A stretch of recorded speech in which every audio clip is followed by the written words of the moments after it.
আমি ঠিক মন থেকে পুরোপুরি মেনে নিতে পারছি না। না, মানুষটা হয়তো ভালো, ভেতরটা আমি ঠিক জানি না, মানে আমার জানার কথাও নয়।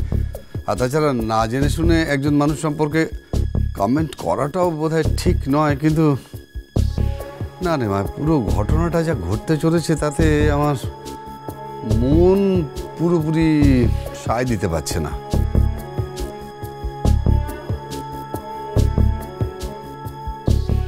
বলো না বাপি, প্লিজ বলো না।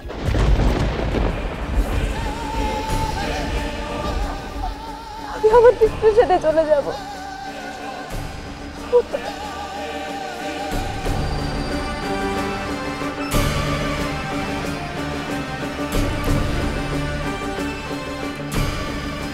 বিয়েটা করার পর আজ যা শুনলাম তা যদি তোমার সঙ্গে সত্যি হয় তখন কি হবে আরশি?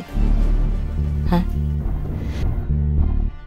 দেখো, ওরা যদি কাজলের গায়ে হাত তুলতে পারে, ওর ওপর অত্যাচার করতে পারে, তাহলে কি গ্যারান্টি আছে যে ওরা তোর ওপর অত্যাচার করবে না? হ্যাঁ, তখন তুই যে ডিপ্রেশনে পড়বি, সেখান থেকে তো মুক্তি পাওয়ার আর কোনো রাস্তা নেই। মা, আমি বলছি মা, এমন কিচ্ছু হবে না, কিচ্ছু হবে না, তুই বিশ্বাস কর। আরশি, কেন তুই একটা মিনিমাম সেলফ রেসপেক্ট রাখতে পারছিস না? আমি তো এটাই বুঝতে পারছি না আরশি।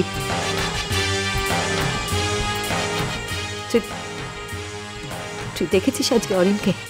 হ্যাঁ, অরিন আজকে কতটা কোল্ড ব্যবহার করেছে সেটা তুই দেখেছিস?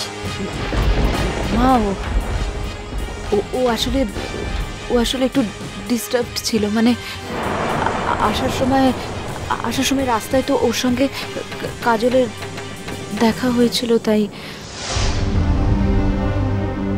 ডিস্টার্বড আছে, তাই তোমার সঙ্গেও ভালো করে কথা বললো না, তাই তো?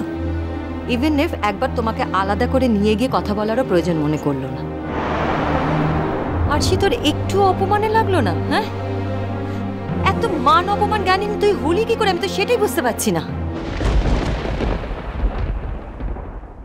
মা, অরিন এই ব্যাপারটা খুব লজ্জিত মা। দেখো, যতই ওদের মধ্যে সম্পর্ক না থাকুক, কারোর বউ ছেড়ে চলে গেলে একটা তো মেলিগোতে লাগেই, তাই না? এই কারণে অরিন একটু আপসেট হয়ে আছে। শোনো আরশি, দেখো, তুমি যদি নিজে বুঝতে না চাও তাহলে আমরা কেন? পৃথিবীর কেউ তোমাকে বোঝাতে পারবে না। যেহেতু তুমি ওই একটা ব্যাপারে স্টিক করে আছো যে অরিনকেই তুমি বিয়েটা করবে, তাই তুমি তোমার মনে মনে নানা রকম সব যুক্তি তৈরি করছো, অদ্ভুত যুক্তি। একটা কথা মনে রেখো, তোমার প্রতিটা যুক্তির উত্তরে কিন্তু আমরাও পাল্টা যুক্তি খাড়া করতে পারি। তার মানে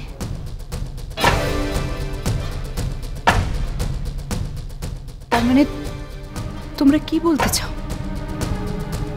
তার মানে এটাই বলতে চাইছে আরশি যে অরিনের সঙ্গে তোমার বিয়েতে আগেও আমাদের মত ছিল না, আর এখন তো এই সমস্ত জানার পর আর নেই। আরশি, তুই নিজেকে পাল্টা না, মনটাকে শক্ত কর না। ওদের ঝামেলা ওদেরকে বুঝে নিতে দে। কাজলের সঙ্গে ও থাকবে কি থাকবে না তার জন্য তুই কেন উপলক্ষ হচ্ছিস? হ্যাঁ, না না, তুই উপলক্ষ থাকিস না আরশি।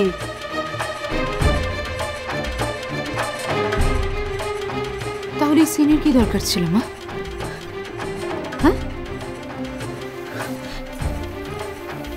বাপি, এত দূর এগিয়ে এলে, সব ঠিকঠাক হয়ে গেল, সমস্ত বাধা সরে গেল, আর এখন একটা আতপাগল মানুষ কি বললো তার জন্য আমার বিয়েটা ভেঙে যাবে? আমি বুঝতে পারছি না ওই মানুষটার উপর কি আমার বিয়ের সিদ্ধান্ত নির্ভর করছে? বাপি, কি করছিলে এতদিন আমাকে নিয়ে? ছেলে খেলে করছিলে?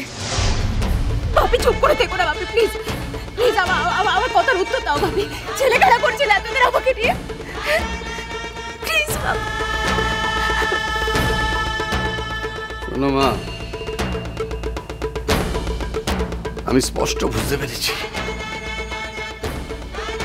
তুমি যখন এই সর্বনাশের খেলায় নেমেছো তখন পুরোপুরি সর্বনাশ না ঘটিয়ে তুমি থামবে না, তুমি কিছুতেই থামবে না। আমি চেষ্টা করেছিলাম, আমি তোমার মা অনেস্টলি চেষ্টা করেছিলাম, কিন্তু পারলাম না, হেরে গেলাম। তো একটা কথা মা আমি তোমায় জানিয়ে রাখি, অরিনের সঙ্গে কাজলের ডিভোর্সটা না হলে, মানে সার্টিফিকেটে যদি আমরা না দেখি, তাহলে কিন্তু এই বিয়েটা আমরা দিতে পারবো না। এটাই আমাদের শেষ কথা। কি আশ্চর্য বাপি, অরিনের সঙ্গে কাজলের লিগালি বিয়েই হয়নি, ডিভোর্সের কথা আসছে কোথা থেকে? অনুষ্ঠানটা তো হয়েছিল, অনেক লোক সাক্ষীও তো ছিল। কদিন বাদে কাজল যদি ফিরে এসে নিজের জায়গাটা দাবি করে, আইন তোর পক্ষেই থাকবে, তাই না?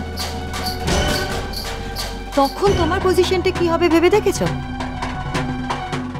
অরিনকে বলো কাজলের কাছ থেকে লিখিত বয়ান নিয়ে আসতে, তবেই আমরা এই বিয়েটা দেব। আমাদের তো কিছু চাই। বেশ, ঠিক আছে, আমি অরিনকে বলবো যে ও যেন কাজলের কাছ থেকে লিখিয়ে আনে। কাজলের সঙ্গে ওর আর কোনো সম্পর্ক নেই, এবং এবং ভবিষ্যতেও কাজল কখনো কোনো দাবি নিয়ে আর অরিনের কাছে আসবে না। দেখো,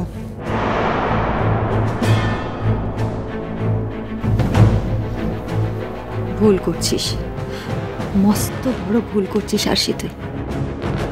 আরে যে ছেলেটা একটা মেয়েকে সুখী করতে পারে না, সে তোকে সুখী করবে কি করে? হ্যাঁ বলতো, তোকে সুখী করবে কি করে?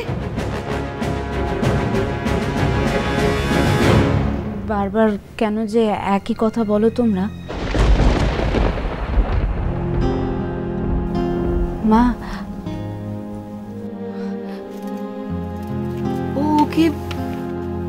ওকে কি করে সুখী করবে? ও তো কাজলকে কখনো ভালোই বাসেনি। অরিন আমাকে ভালোবাসে মা, আমাকে ভালোবাসে। অরিন আমাকে সুখী করবে, তুমি দেখে নিও, আমাকে সুখী করবে। বেশ,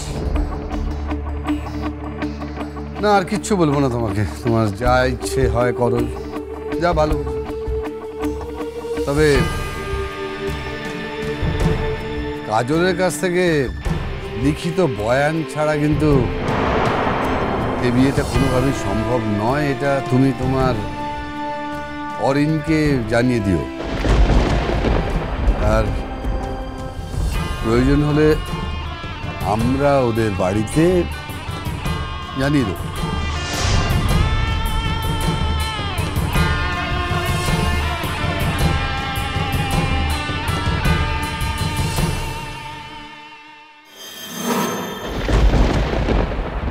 কাজলের কাছ থেকে লিখিত বয়ান ছাড়া কিন্তু এই বিয়েটা কোনোভাবেই সম্ভব নয়। এটা তুমি তোমার অরিনকে জানিয়ে দিও, আর প্রয়োজন হলে আমরা ওদের বাড়িতে জানিয়ে দেব।